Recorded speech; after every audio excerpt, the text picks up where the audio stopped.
Okay, it is time for a Halloween classic for me. This is a movie that I watch almost every year, and admittedly, this has gotten more difficult within the last couple of years to sit through, because I have a kid now, and he's tiny and blonde.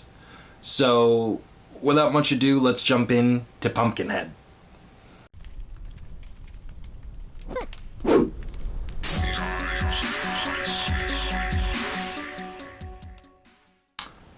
Pumpkinhead, the Demon of Vengeance.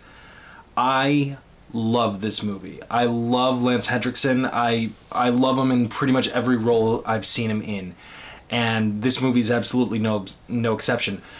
It is creepy. The special effects are fantastic. The monster, Pumpkinhead himself, is just out of control realistic with some of the poses that they get him in and some of the ways that the puppeteers are able to make him move. I love this movie from start to finish, but the reason it is so difficult for me to watch now is, like I said, now I have a kid, and the plot of this movie is Lance Henriksen's character, Ed Harley, he lives alone with his son Billy, and they run a small, like, little general store up in the backwoods, you know, hillbilly country and whatnot, and a bunch of college kids, I'm assuming they're college kids at least, decide to go camping and dirt biking for the weekend. And one thing leads to another, and they end up accidentally, mind you, very accidentally, but they end up running over and killing Billy, Lance Henriksen's son. And it's absolutely heartbreaking. And his acting is amazing. You just feel that emotion coming right off of him. And it's difficult for me to watch now because I have a little kid and I enjoy being a dad. And the thought of anything like that happening to him it tears me apart inside. I think I might end up watching Pet Sematary next, to be honest with you, because I feel like I need to get these two movies out of the way, clear the palate, and maybe I'll even do a reaction to the new Pet Sematary trailer that just dropped.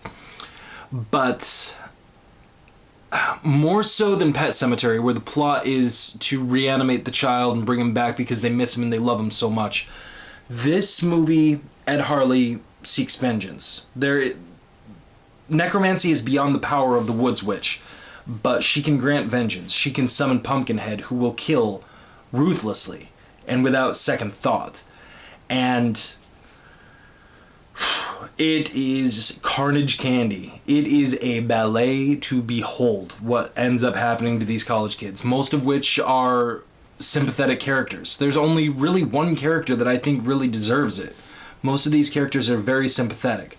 And that's another reason that this movie works for me, is the antagonists are, yes, it's the monster, but the people that committed the act to get Pumpkinhead to be thrown upon them, for the most part, they're sympathetic. You're actually rooting for them to make it, just like you're rooting for Ed Harley to come to his senses and realize, dude, look what you've done.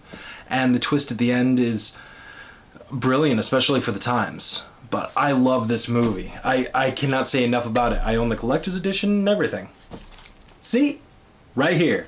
Although, admittedly, I think I'm going to get the Scream Factory Blu-ray because the art on that is really cool and there's even more special features. And I'm all about the special features. I want to know the in-depth details of these movies. And also, from Dynamite, they've got a comic book. I got one of the limited edition covers right here. The reason that I love this comic series so much is it delves a little bit more into Pumpkinhead, sure, but it also touches on Haggis, the Woods Witch that summons him. And on top of that, the whole concept for this movie series is for every one of man's evils, a special demon exists. So we've seen Pumpkinhead, the spirit of vengeance, or excuse me, that's Ghost Rider, the demon of vengeance, rather. Now, in this comic series, we get to see other demons. The demon of gluttony, the demon of lust, and everything. And it's really, really cool, and it's really interesting. And honestly, with a series like this, and it's sold out in almost every comic shop here in Buffalo. Like, I was only able to get the special edition covers because people are like, I'm not spending $15 for the cover. Fuck you, I will. So that's the only reason I've been able to complete the whole set. And I just kind of hope that the love and support for this character, Pumpkinhead, you know, a character that was created over 20 years ago, I hope that maybe we can reboot the series, because there are 4 movies in the Pumpkinhead series right now. Number 1, which is the one that I watched.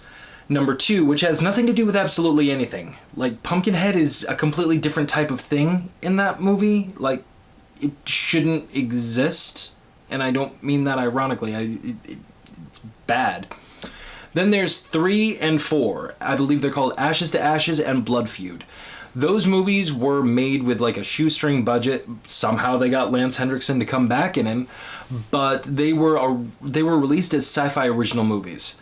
And seeing as though the sci-fi original movies for the most part are really, really bad, I will say that the production value for these movies was better than the norm. I didn't love them, but I wasn't horrified and disappointed with what they did to my Pumpkinhead. But, so those are the 4 movies we have.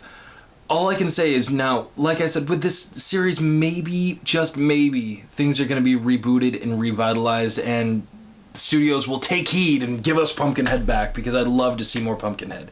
There's so much you can do in this world, there's so much you can do with these characters. But that's going to take us out of this one, folks. Make sure that you're commenting down below. Let me know if you've seen this movie. It's been out for a while, and I'm surprised at how few people have seen it. Like, really. Make sure you're smashing that like button. Make sure you're subscribing to the channel.